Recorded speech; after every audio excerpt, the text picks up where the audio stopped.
रूसी कहानी। 26 men and a girl.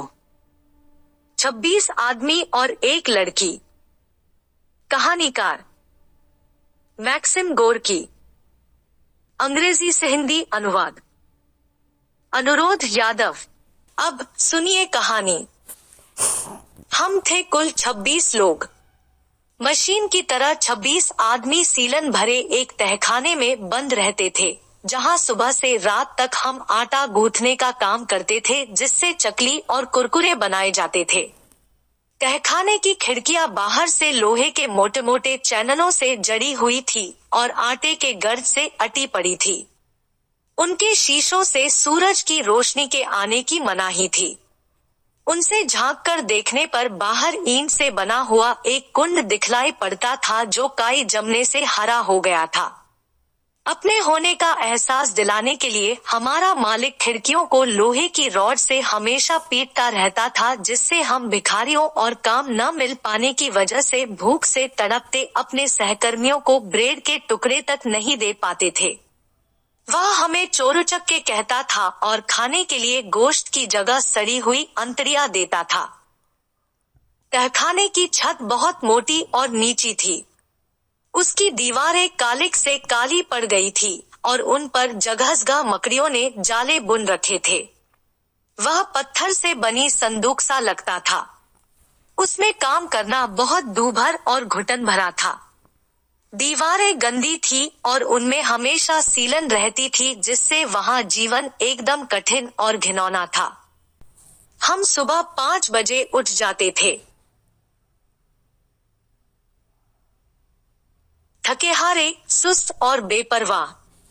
शाम 6 बजे तक हम काम करते रहते थे। जब हम सो जाते तो हमारे दूसरे साथी काम शुरू कर देते। पूरे दिन सुबह से रात 10 बजे तक कुछ लोग आटा गूंथते, जबकि बाकी लोग एक लंबी मेज के ऊपर गुंथे हुए आटे को उलट पुलट कर फेरते रहते, ताकि उसकी लसी कायम रहे और वह रुखर न हो जाए। दिन भर एक बर्तन में गुड़ुर गुड़ुर पानी उबलता रहता था। चकलियों को पहले उसमें ही पकाया जाता था। बेकर का करछा चूल्हे पर तेजी से चलता रहता और वह झुझला झुझला कर पानी में उबल चुकी चकलियों को पकने के वास्ते गर्म ईंटों पर सरकाता जाता। सुबह से शाम तक भट्ठी में लकड़ियां धधकती हुई जलती रहती। लाल लपटों का प्रकाश जब कारखाने की दीवारों पर पड़ता तो वे हम पर हंसती हुई सी लगती थी। विशाल भट्ठी किसी भीमकाय देव के विकृत सिर जैसी लगती थी, जो फर्श को तोड़कर बाहर निकल आया हो और प्रज्वलित ज्वालाओं से युक्त अपना मुंह खोल दिया हो। भट्ठी में जलती हुई आग ही उसकी सांसें थी, जिसे वह हमारी तरफ फेंक रहा होता। भट्ठी में हवा आने जाने के लिए 2 छेद बने थे। वही उस निर्दयी एवं संवेदनहीन की आंखें थी, जिनसे वह लगातार हमें ऐसे रूखेपन और मानवेतर ढंग से देखता सा लगता, जैसे मालिक उबन और घमंड से घृणापूर्वक दासों को देखते हैं। दिन प्रतिदिन आटे के गर्द और गंदगी में रहते रहते हमारे पैर सुस्त होते गए। अत्यंत उमस और दुर्गंध में हम आटा गूंथते और चकलियां बनाते, जिससे हमारे शरीर से निकलने वाले पसीने भी उसी के साथ मिलते रहते। हमें अपने काम से ही घृणा मालूम होती थी। हमने कभी भी अपनी बनाई चीजें नहीं खाई। हम चकली की जगह ब्रेड खाना पसंद करते थे। एक लंबी मेज थी। उसके एक ओर 9 लोग और दूसरी ओर भी 9 लोग कई घंटे लगातार बैठे काम करते रहते थे। हम सारे लोग अपने काम के इतने अभ्यस्त हो गए थे कि हमारे हाथ और उंगलियां बिना किसी चेष्टा के खुद ब खुद चलती रहती। अब तक हम लोगों ने एक दूसरे को इतना जान समझ लिया था कि अपने साथियों के चेहरे देखकर ही उनके मनोभाव समझ जाते थे। कोई किसी के प्रति कुछ बुरा नहीं कहता था, इसके हम रियाजी हो चुके थे। बिना मतलब कोई किसी में खोट नहीं काटता था। जब तक किसी की नुक्ताचीनी करने की कोई वाजिब वजह नहीं मिलती तब तक हमेशा हम चुप्पी साधे रहते और कभी कभी तो हम किसी में कमी न निकालने की कसम तक खा लेते, क्योंकि दोष भी किसी को कैसे दिया जाएगा अगर उसके साथ निर्जीव जैसा व्यवहार किया जा रहा हो, अगर उसे पत्थर की मूरत बना दिया गया हो और उसकी सारी भावनाएं हाड़तोड़ मेहनत के नीचे रौंद कर रख दी गई हो। अपनी बात कहने का जिन्हें अख्तियार नहीं होता उनके लिए चुप रहना बहुत भयानक और दर्दनाक होता है, किंतु जो बोलना ही नहीं जानते उनके लिए तो चुप रहना बहुत सामान्य और हल्का है। कभी कभी हमारा कोई साथी गीत गाने लगता तो उसका गाना कुछ वैसा लगता जैसे कि काम करते करते थके हुए घोड़े की तरह वह उबासी लेने लगा हो, लेकिन धीरे धीरे वह ऐसा दर्दभरा गीत गा देता जिससे दिल का बोझ हल्का हो जाता। जब भी कोई गाना शुरू करता तो बाकी लोग उसे ध्यानपूर्वक सुनने लगते, लेकिन उसका गाना तहखाने की निचली छत के नीचे घुट घुट कर बंद हो जाता था, जैसे सर्द रातों में आकाश के नीचे साइबेरिया के घास के मैदान में जलाया गया कोई छोटा अलाव बुझ जाता है। तब उसका साथ देने के लिए कोई दूसरा आगे बढ़ता और दोनों की आवाज मिलकर उस छोटे से दरबे में गूंजने लगती और अचानक से कई लोग गाना शुरू कर देते जो एक ज्वार के रूप में उमड़ पड़ता। वह तेज से और तेज होता चला जाता। तब लगता कि उससे अंधेरा छंट जाएगा और तहखाने की दीवारें ध्वस्त हो जाएंगी। फिर तो 26 के 26 सारे लोग एक साथ जोर जोर से गाने लगते और काफी वक्त से रियाज की गई उनकी आवाजें पूरे कारखाने में भर जाती। छोटे से कमरे में गाने का सुर जब गूंजने लगता तो जान पड़ता कि दर्द को चुपचाप सहलाता, पुराने जख्मों को कुरेदता और दिल में अनेक तरह के जज्बातों को जगाता हुआ वह आहों कराहों हृदय को विदीर्ण करते चीत्कारों के रूप में दीवारों से टकरा रहा है। तब तक गाते गाते कोई एक जोर जोर से आहें भरने लगता तो अचानक कोई दूसरा भी चुप हो जाता और देर तक अपने साथियों के गाने को सुनता रहता जब तक कि उसकी आवाज फिर उनके साथ मिलकर एकाकार न हो जाती।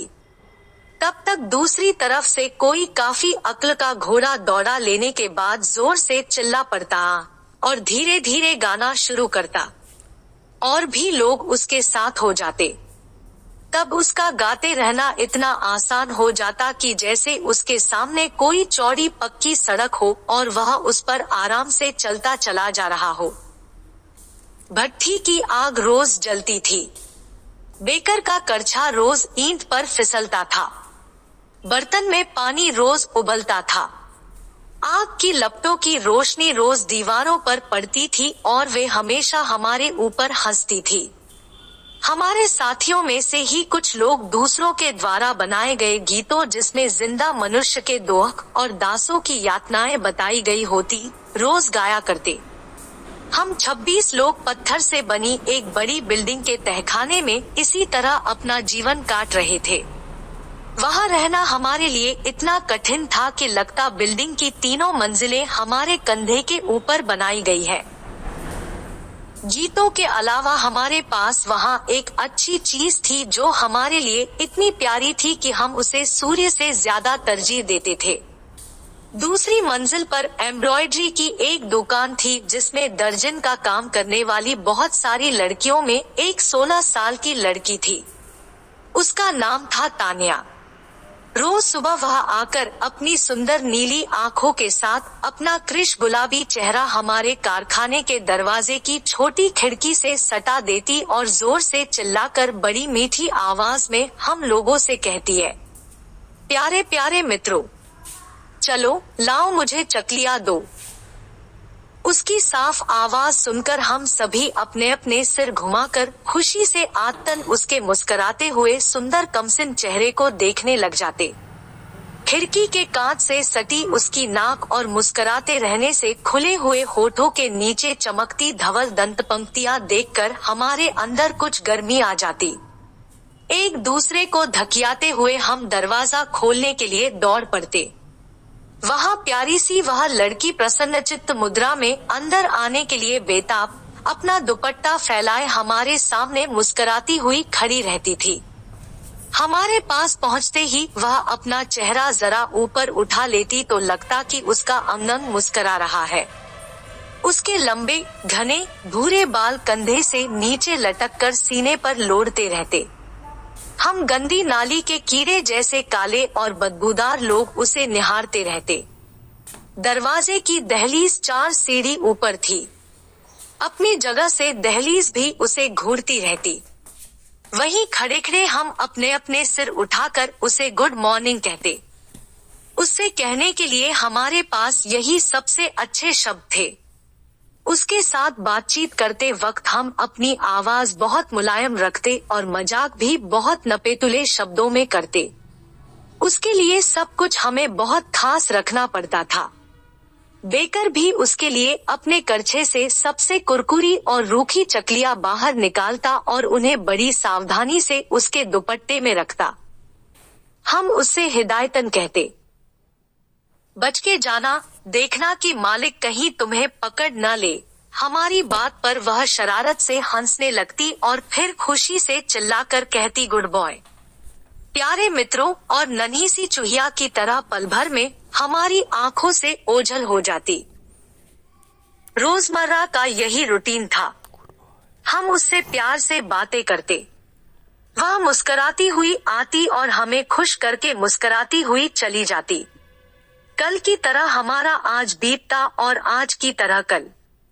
जब कोई आदमी जिंदा रहता है और उसके जीवन में कोई बदलाव नहीं होता है तो वह स्थिति बड़ी कठिन और यातनादायी होती है। अगर ऐसे मनहूस दिनों में भी उसकी आत्मा नहीं मरती है तो वह काफी दिनों तक जिंदा रहता है और जिंदगी भर उसे यातना पर यातना सहते रहना पड़ता है। हम औरतों के बारे में इतनी अश्लील भाषा में बातें किया करते कि कभी कभी हमें अपनी ही बातों पर शर्मिंदगी महसूस होने लगती।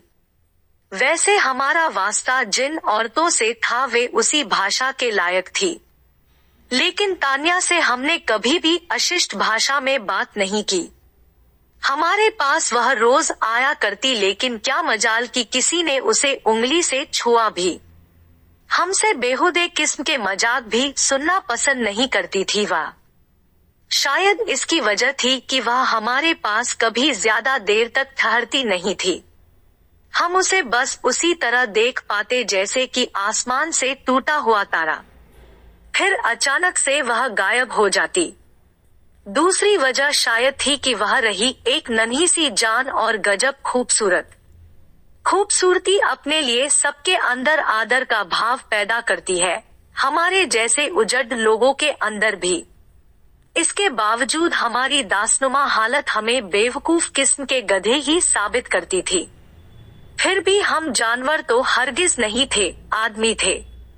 इसलिए बिना किसी चीज की पूजा किए हम रह नहीं सकते थे और तान्या के सिवाय हमारे लिए वहाँ पूजा की कोई दूसरी चीज थी भी नहीं। दर्जनों लोग उस बिल्डिंग में रहते थे, लेकिन उसके सिवाय वहाँ कोई भी तहखाने में रह रहे हम लोगों के साथ आदमी जैसा सलूक नहीं करता था। आखिरी और शायद सबसे अहम बात यह थी कि हम उसे अपना मानते थे। उसके सिवाय और कोई भी हमारी चकलियों की बड़ाई नहीं करता था। इसलिए हमारी जिम्मेवारी बनती थी कि हम उसे गर्मागर्म कुरकुरी चकलियां दें। हमारे लिए रोज यह किसी देवी के ऊपर स्वयं को बलि चढ़ाने जैसा था, किंतु यही पवित्र अनुष्ठान रोज हमें उसके करीब जाने का अवसर प्रदान करता था। चकलियों के अलावा हम तान्या को ढेर सारे मशवरे देते थे, जैसे गरम कपड़े पहना करो, सीढ़ियों पर दौड़ते हुए मत चढ़ा करो, लकड़ियों के बड़े बड़े गट्ठर मत उठाया करो इत्यादि। हमारी बातें वह मुस्कुराकर सुन लेती, हंसकर उनका जवाब दे देती और कभी भी उन पर अमल न करती। फिर भी हम उसका जरा भी बुरा नहीं मानते, क्योंकि हम तो सिर्फ दिखाना चाहते थे कि हमें उसकी फिक्र रहती है। अक्सर वह हमारे पास अनेक आग्रह और अनुरोधों के साथ आया करती, जैसे उसके लिए तहखाने का विशाल द्वार खोलना, उसके लिए लकड़ी काटना या ऐसे ही और दूसरे भी काम जो वह करवाना चाहती। हम खुशी खुशी और गर्व के साथ उसका कहा किया करते थे। किंतु जब हमारा कोई साथी उससे अपनी कमीज मरम्मत करने के लिए कह देता तो वह मुंह फुलाकर घृणापूर्वक नकनकाने लगती, हाँ ठीक है कर दूंगी, मगर हमारा जो साथी मूर्ख बन गया रहता। हम सब उस पर खूब हंसते और दोबारा फिर कभी तान्या से अपना कोई काम करने के लिए नहीं कहते। हमारे लिए यही कहाँ कम था कि हम उसे प्यार करते थे। एक आदमी हमेशा किसी न किसी को प्यार करना चाहता है, फिर भी कभी कभी वह उसका गला भी घोंट देता है, उस पर कलंक लगा देता है, उसकी जिंदगी नरक बना देता है। लेकिन ऐसा कोई तभी कर सकता है जब वह अपने प्रेमिका का सम्मान नहीं करता है। हमें तो तान्या को प्यार करना ही करना था, क्योंकि वहाँ दूसरा कोई था ही नहीं जिसे हम प्यार करते। कभी कभी तो हमारा ही कोई साथी कुतर्क करने पर उतर आता, उस लड़की के अंदर ऐसा क्या है जो सबसे अलग है, हम उसे इतना लाड़ प्यार क्यों करने लगे हैं। हमने बेवजह उसका हौवा बनाकर रख दिया है। इस प्रकार कुतर्क करने वाला आदमी दूसरे ही पल चुप हो जाता, क्योंकि हमें किसी को तो प्यार करना ही था। वह लड़की हमें नसीब से मिल गई तो हम उसे प्यार करने लगे। हम 26 लोग उस अकेली एक लड़की से प्यार करते थे। वह हमारे लिए एक जीता जागता पवित्र स्मारक थी। जो भी इसका विरोधी था वह हमारा दुश्मन था। हम उसे जितना प्यार करते थे वह हमारे लिए अपर्याप्त था, फिर भी बहुत था। इसलिए हम चाहते थे कि वह परम पवित्र रहे। हमारा प्यार उतना आसान कदापि नहीं था जितना कि नफरत। यह एक वजह हो सकती है कि कुछ घमंडी लोग किसी के दिल में जगह बनाने के लिए नफरत को प्यार से अधिक तरजीह देते हैं। अगर ऐसा है भी तो वे हमें बहिष्कृत क्यों नहीं करते। चकलियां बनाने के अलावा हमारे मालिक के पास पावरोटी बनाने की भी एक बेकरी थी, और वह भी उसी बिल्डिंग में। एक दीवार बनाकर हमारे कारखाने से उसे अलग कर दिया गया था। उसमें कुल 4 कारीगर काम करते थे, लेकिन अपने काम को अधिक साफ स्वच्छ मानकर वे हमसे कोई ताल्लुक नहीं रखते थे और खुद को हमसे बेहतर समझते थे। वे कभी भी हमसे मिलने जुलने नहीं आते थे और बाहर कहीं मिल जाने पर नाजायज तरीके से हमारी खिल्ली उड़ाते थे। मालिक ने हमें उनके पास जाने से मना किया था, शायद उसे डर था कि हम वहां जाकर पावरोटी चुरा लेंगे। इसलिए हमें उनसे इतनी नफरत हो गई थी कि हम उनके बारे में सोचते भी नहीं थे।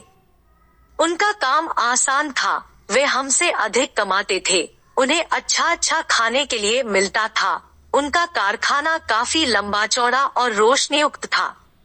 हमारे बरक्स वे अधिक साफ सुथरे और तंदुरुस्त थे। हम कालेक्लूटे और मरियल से थे। 3 तो भयंकर सिफिलिस से ग्रसित थे, कुछ चर्मरोग से पीड़ित थे और एक तो गठिया से लगभग अपंग हो चुका था। छुट्टियों में और बंदी के दिन वे चारों जैकेट और चमड़े के चमचमाते जूते पहनते थे। उनमें से 2 के पास अकॉर्डियन था। उसे लेकर वे अक्सर पार्क में जाकर रंगरेलियां मनाते थे। दूसरी तरफ हम फटेहाल थे और जूते भी पुराने ढंग के पहनते थे, इसलिए पुलिस हमें पार्क के अंदर जाने ही नहीं देती थी। इस वजह से वे हमें फूटी आंखों नहीं सुहाते थे। एक दिन ऐसा हुआ कि पावरोटी का एक कारीगर पीकर टल्ली हो गया और मालिक ने उसे काम से निकाल दिया। उसकी जगह उसने एक नया आदमी रख लिया जो पहले फौज में हुआ करता था। वह सिल्क की चमचमाती वास्कट और हाथ में सोने की चेन लगी घड़ी पहनकर आता था। हम लोग उस रंगीले नौजवान को देखने के लिए हमेशा आंखें बिछाए रहते थे। उसकी एक झलक पाने के लिए हमारा कोई न कोई साथी हमेशा बाहर ही निकला रहता था। लेकिन कभी कभी वह खुद हमारे कारखाने में चला आता था।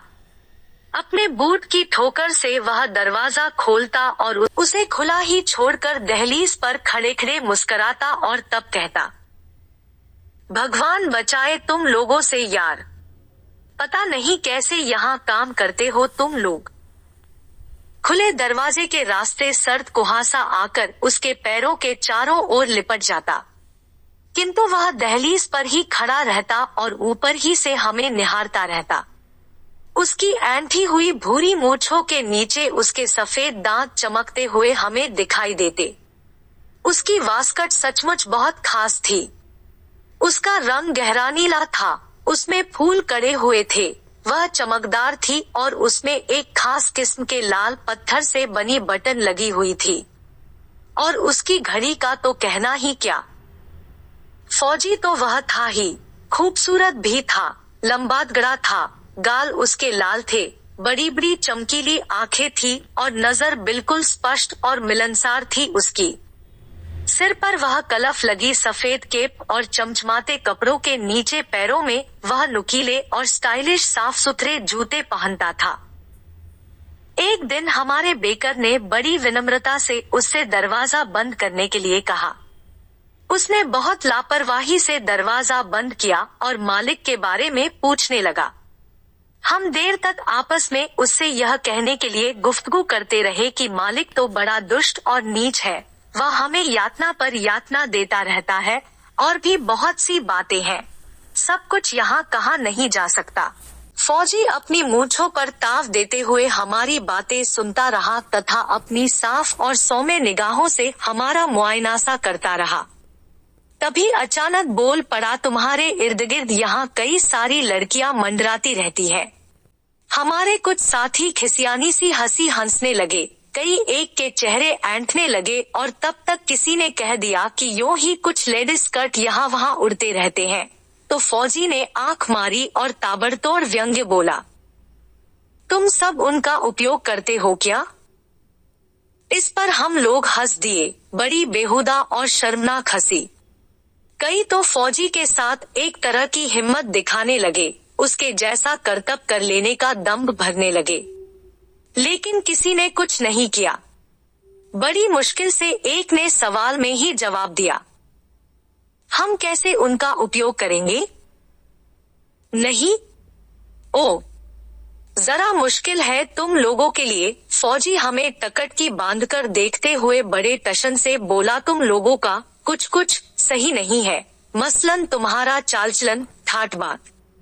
कोई भी औरत अपना दिल उसी को देती है जो टीप टाप से रहता है। उसे एक गबरू जवान चाहिए जिसकी बॉडी हो, मसल्स हो और बाह हो तो ऐसी। यह कहकर उसने अपनी पॉकेट से कोहनी तक की एक नकली दाहिनी बाह निकालकर हमें दिखाने लगा।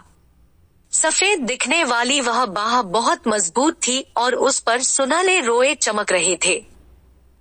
तुम्हें जरूरत है कि पहले तुम अपने पैरों को मजबूत बनाओ और अपने सीने में ताकत लाओ, और फिर जरूरत है कि तुम सज धज कर रहो, अच्छे अच्छे कपड़े पहनो, जूते पहनो। देख ही रहे हो तुम लोग मुझे, लड़कियां पागलों की तरह मेरे पीछे पड़ी रहती हैं।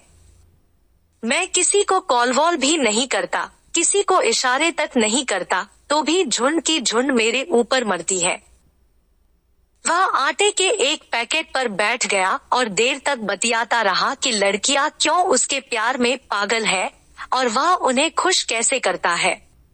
कुछ देर बाद वह गया तो दरवाजा चरमरा कर बंद हुआ और हम देर तक उसके और उसकी कहानियों के बारे में चुपचाप सोचते रहे।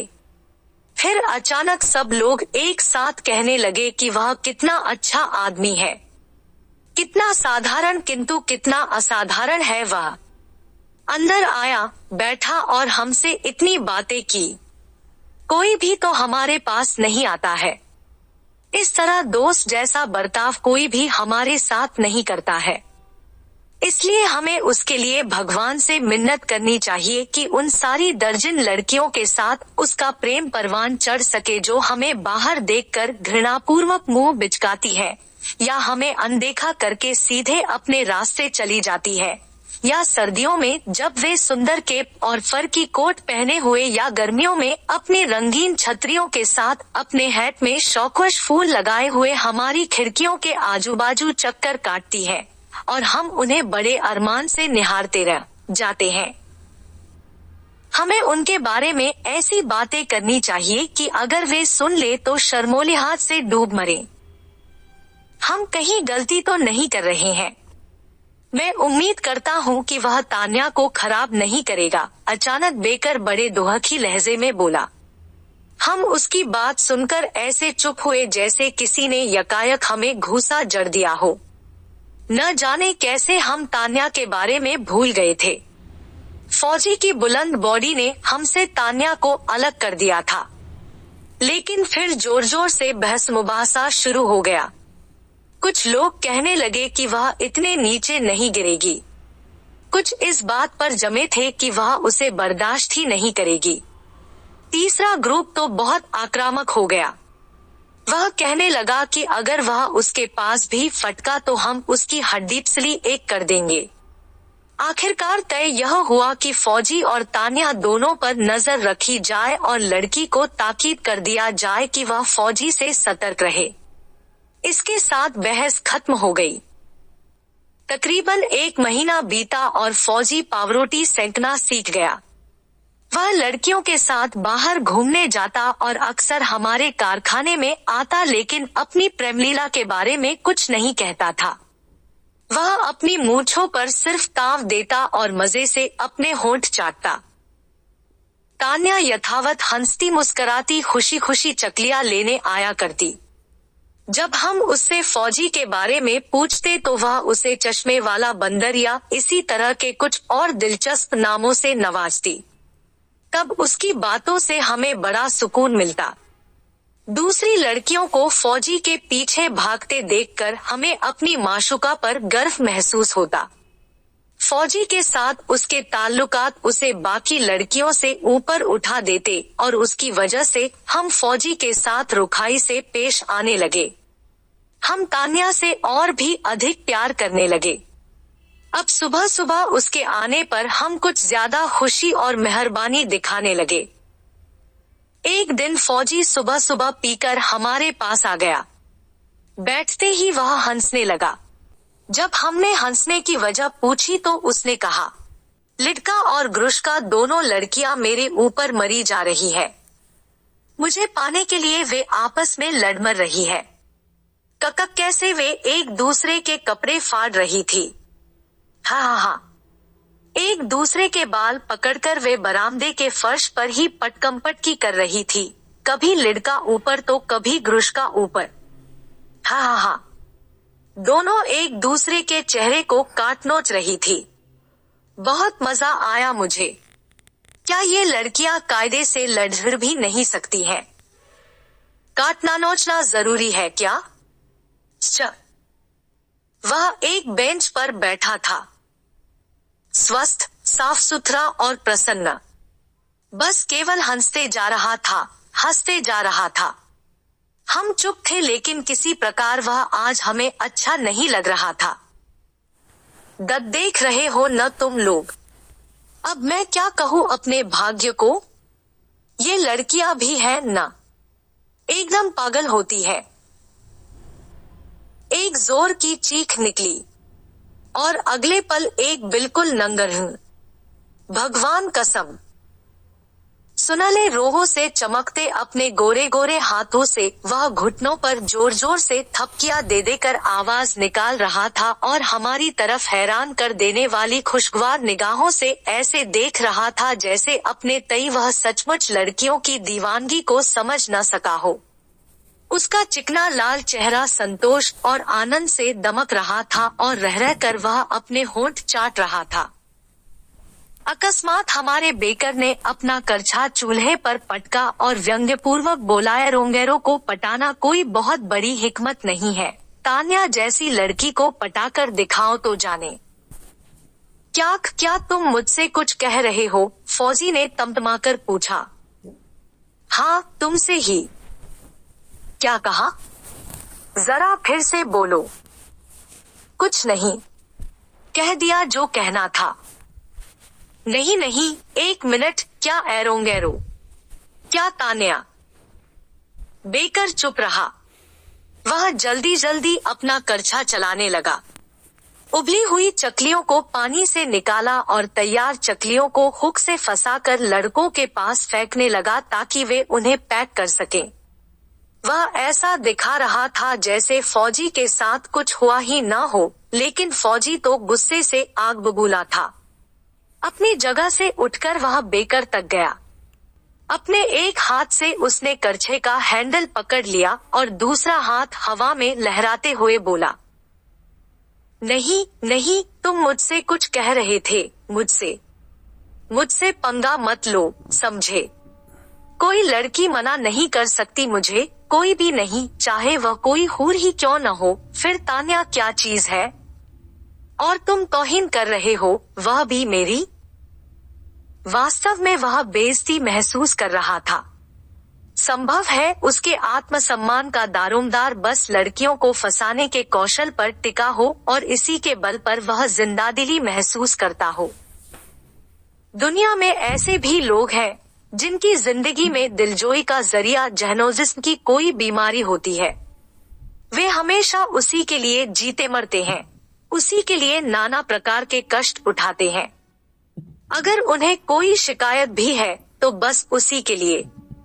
घूम फिरकर वे अपने साथियों से बस उसी के बारे में बात करते हैं। उसी के लिए वे दूसरों से हमदर्दी की चाहत रखते हैं और उसके बगैर वे अपना जीवन ही व्यर्थ समझते हैं। अगर उस बीमारी को दूर कर दिया जाए या जड़ से उसका इलाज कर दिया तो वे दुखित हो जाएंगे, क्योंकि वही उनकी जिंदगी का आधार बन चुकी होती है। उसके बिना वे नाचीज बनकर रह जाएंगे। कभी कभी मनुष्य का जीवन इतना असहाय हो जाता है कि वह किसी न किसी लत में पड़ जाता है और फिर उसी के सहारे जीने लगता है। कहने के लिए तो यह भी कहा जाता है कि आदमी उबन से बाहर निकलने के लिए किसी लत का शिकार होता है। विक्षिप्त फौजी ने बेकर को धक्का दिया और झल्लाया, हे, कुछ बोलते क्यों नहीं?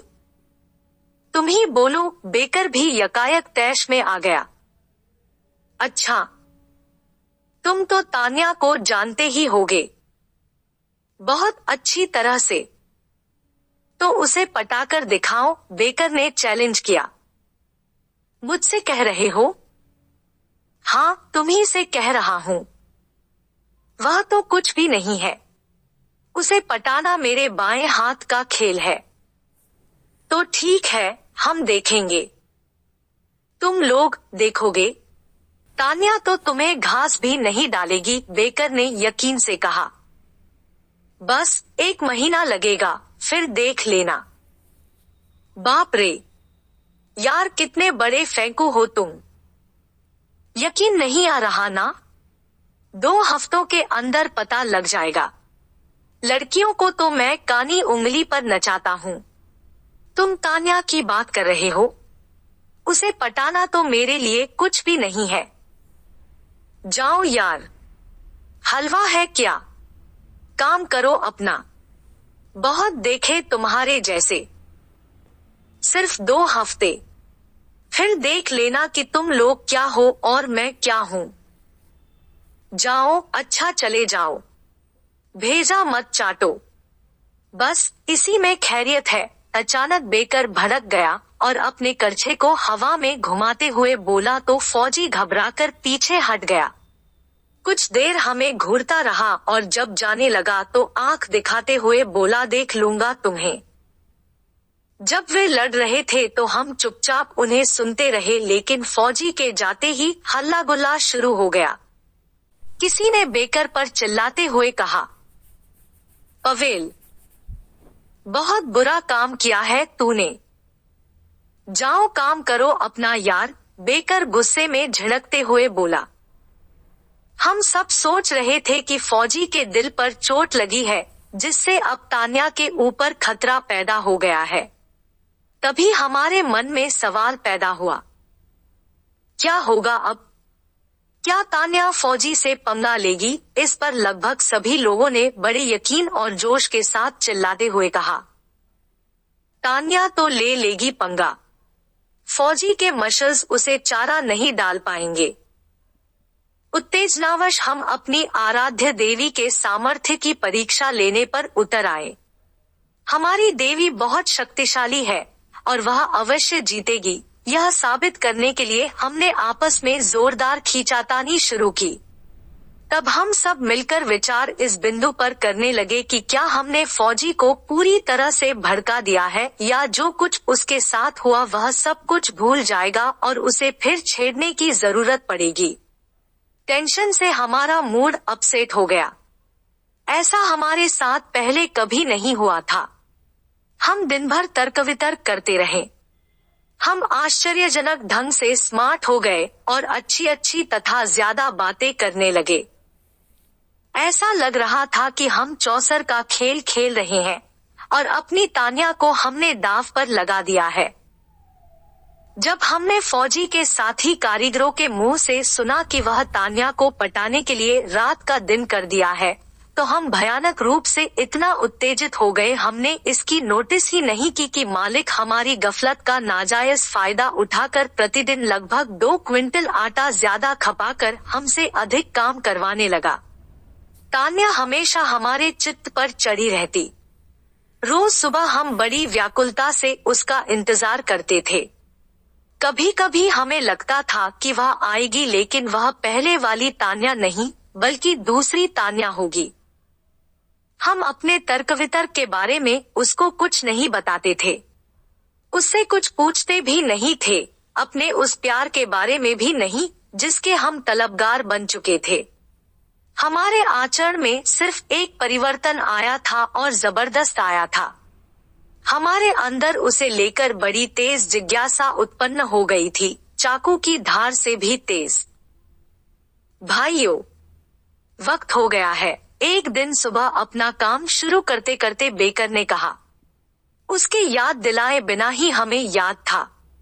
हम चुपचाप अपना काम करते रहे। उसने आगे कहा, ध्यान से देखते रहो, वह जल्दी ही अंदर आने वाली है। वह कोई चीज नहीं है जिसे हम देखते रहें। अचानक कोई अफसोसनाक लहजे में चिल्ला पड़ा। एक बार फिर जोर जोर से बड़ी रोचक बहस शुरू हो गई। आखिरकार आज हम जान पाए कि जिसे हम प्यार करते हैं वह कितनी दिलकश और पाकीज़ा है। उस दिन सुबह हम सोच रहे थे कि हमारी शर्त बहुत खतरनाक है। परीक्षा ही कहीं हमारी आराध्य देवी की बर्बादी की वजह न बन जाए। इन दिनों अक्सर हम सुनते थे कि फौजी तान्या के पीछे हाथ धोकर पड़ा हुआ है, फिर भी किसी ने उससे यह पूछने की जहमत नहीं उठाई कि फौजी को वह किस नजर से देखती है। पूर्ववत वह चकलियां लेने आ जाया करती थी। जैसा कि बेकर ने अभी भविष्यवाणी की थी, हमें तान्या की आवाज सुनाई पड़ने लगी। मेरे प्यारे दोस्तों, लो, मैं आ गई।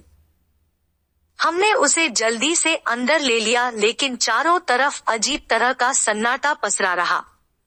हम सबकी निगाहें उसके ऊपर ही टिकी थी, लेकिन कोई समझ नहीं पा रहा था कि उससे क्या कहे या क्या पूछे। हम एक झुंड में उसके सामने संदेह के पुतले बने खड़े थे। हमारे खैर मकदम करने के तरीके पर वह हैरान थी। अचानक वह अस्थिर और अशांत होने लगी तथा विकृत आवाज में बोली, गलतियां तो सबसे होती है, लेकिन इतने बदले से आज क्यों हो तुम लोग? और तुम? बेकर तुरंत बोला। उसकी निगाह पल भर के लिए भी तान्या से दूर नहीं हट रही थी। उसकी जिद साफ साफ नजर आ रही थी। चलो छोड़ो, अच्छा लाओ चकलियां दो मुझे, चलो जल्दी करो। कभी भी उसने इस तरह हमसे घाई करने के लिए नहीं कहा था। इतनी जल्दी भी क्या है? बेकर ने हट करते हुए कहा। वह न तो अपनी जगह से हिल रहा था और न ही अपनी नजर उस पर से हटा रहा था। अचानक से वह मुड़ी और दरवाजे से निकलकर गायब हो गई। बेकर ने अपना करछा लिया और भट्ठी की ओर जाते हुए धीरे से बोला, इसका मतलब उसने अपनी कारगुजारी कर गुजरी। फौजी साला। जैसे भेड़ें एक दूसरे को धकियाते हुए अपने रास्ते चलती है, उसी तरह हम भी धक्कमधुक्की करते हुए मेज की तरफ बढ़े। वहां अभी कुछ ही वक्त गुजरा था कि किसी ने कहा, जो हुआ अच्छा हुआ, लेकिन हो सकता है। देखो, अब से कोई भी उसका जिक्र नहीं करेगा, बेकर चिल्लाया। हम सब उसे होशियार समझते थे, अपने से ज्यादा होशियार। उसकी चीख बता रही थी कि फौजी जीत गया। हम लाचार और दुखी थे। लंच के वक्त 12 बजे फौजी अंदर आ गया। हमेशा की तरह वह सजसंवर कर छैला बना हुआ था और सीधा हमारी आंखों में देख रहा था, लेकिन हमें उसे देखने में घिन आ रही थी। जरा सुनिए आदरणीय सज्जनों, वह व्यंग्य बोलने लगा, आप लोग चाहते थे न कि मैं आपको फौजी का करतब दिखाऊं? तो अब दहलीज पर आ जाइए और दरवाजे की दरारों से झांक कर बाहर देखिए, पल्ले कुछ पड़ा कि नहीं। इतना कहकर वह चला गया तो आनन फानन में हम दरवाजे के पास आकर भीड़ की शक्ल में जमा हो गए और दरारों से अपनी आंखें सटाकर बाहर यार्ड में देखने लगे। ज्यादा वक्त नहीं बीता। बर्फीले पानी एवं कीचड़ से युक्त गड्ढों को कूदती फांदती तान्या जल्दी जल्दी आती हुई दिखाई दी। उसके चेहरे पर परेशानी साफ झलक रही थी। आगे जाकर वह एक तहखाने में लुप्त हो गई। उसी के पीछे पीछे मुंह से सीटी बजाता हुआ फौजी बहुत आराम से जा रहा था। उसके हाथ उसकी जेबों में थे और वह रह रहकर अपनी मूछें ऐंठ रहा था। बरसात शुरू हो गई। पानी की बूंदें ताल, पोखर और गड्ढों में टिप टिप गिरने लगी। दिन बड़ा उदास हो गया, गीला और सड़ेला। अक्खा धरातल कीचड़ के पैबंद से पट गया। छतों पर जमी बर्फ धुंधले मलिन आवरण से ढक गई। बारिश धीरे धीरे मध्यम पड़ती जा रही थी। हम बॉडम की तरह बारिश के थमने का इंतजार करते रहे। हमेशा की तरह मूंछों पर ताव देते हुए तहखाने से पहले फौजी बाहर निकला और मजे से टहलता हुआ यार्ड के पार चला गया। तब निकली तान्या। उसकी आंखें, अब उसकी आंखें खुशी से चमक रही थी और होठों पर मुस्कान खेल रही थी। वह जैसे स्वप्न में चल रही थी, हिलते हुए, डगमगाते हुए। अब हमसे चुप न रहा गया। दरवाजा खोलकर हम एक साथ बाहर निकले और यार्ड में चले गए। वहां शरारत भरी नफरत से हम मुंह से सीटियां बजाने लगे और तान्या की तरफ इशारे करके ऊंची आवाज में तरह तरह के फिक्रे कसने लगे। हमें बाहर देखकर वह चकित रह गई और जहां की तहां कीचड़ में ही जड़वत स्थिर हो गई। हमने उसे चारों ओर से घेर लिया और बुरी नजरों से घूरने लगे। हम उसे गालियां देने लगे, तरह तरह के अश्लील जुमले बोलने लगे और भी बहुत कुछ जिससे वह लज्जा से गड़ जाए। यह सब जल्दबाजी में नहीं, बल्कि बहुत इत्मीनान से किया हमने, क्योंकि वहां से खिसकने का उसके लिए कोई रास्ता नहीं था। वह चारों ओर से घिर चुकी थी, इसलिए हमने जी भरकर उसे ताने दिए। गनीमत सिर्फ यह हुई कि पता नहीं क्यों किसी ने उस पर हाथ नहीं छोड़ा, लेकिन सभी लोग जोरदार ढंग से लगातार उस पर भद्दी भद्दी गालियों की बौछार करते रहे। वह बीच में खड़ी कभी इस तरफ तो कभी उस तरफ अपना सिर घुमा घुमा कर हमारी गालियां सुनती रही। उसके चेहरे का रंग उड़ गया। अभी थोड़ी देर पहले नीली नीली उसकी आंखें जो खुशी से चमक रही थी, वे आश्चर्य से खुली की खुली रह गई। वह लंबी लंबी सांस लेने लगी और उसके होंठ कांपने लगे। हम उसे अभी भी घेरे खड़े थे। उसने हमें धोखा दिया था, इसलिए हम उससे अपना बदला चुका रहे थे। वह हमारी थी। हमने उसे अपना सबसे अच्छा दिया, भले वह तुच्छ ही हो, लेकिन हमारा था। हम 26 लोग और वह अकेली, फिर भी हम उसके कसूर के बराबर उसे जख्म न दे सके। कितनी तो फजीहत की उसकी। वह हमें हैरान कर देने वाली निगाहों से देख रही थी। वह कांप रही थी। उसका अंगन हिल रहा था। मगर हम हंस रहे थे, चिल्ला रहे थे, भेड़ियों की तरह गुर्रा रहे थे। कुछ तमाशबीन भी वहां जमा हो गए। किसी ने उसकी जैकेट की बाह पकड़कर खींच दी। बस अचानक उसकी आंखों से चिंगारी निकलने लगी। आहिस्ता से हाथों को उठाकर उसने अपना बाल ठीक किया और बहुत ऊंची आवाज में बोली, हट जाओ मेरे सामने से, यातनाघर के कैदियों। और हमें रौंदती हुई निकल गई जैसे हम वहां थे ही नहीं। कोई नहीं रोक सका उसे। घेरेबंदी से बाहर जाकर वह मुड़ी और हमें झिड़कने लगी। गंदी नाली के कीड़ों, सुअर के बच्चों, केंचुआ हो, छछूंदर हो तुम सब, नाकिस कहीं के, और फख्र से सिर ऊंचा किए चली गई। हम सारे बुद्धू लोग यार्ड के अंदर कीचड़ में ठगे से खड़े रह गए।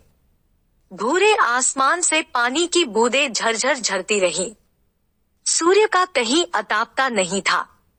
हम भी चुपचाप वहां से धीरे धीरे पत्थर से बनी सीलनयुक्त अपनी बिल में घुस गए। पहले की तरह फिर कभी सूर्य हमारी खिड़कियों से नहीं झांका और तान्या भी फिर कभी नहीं आई।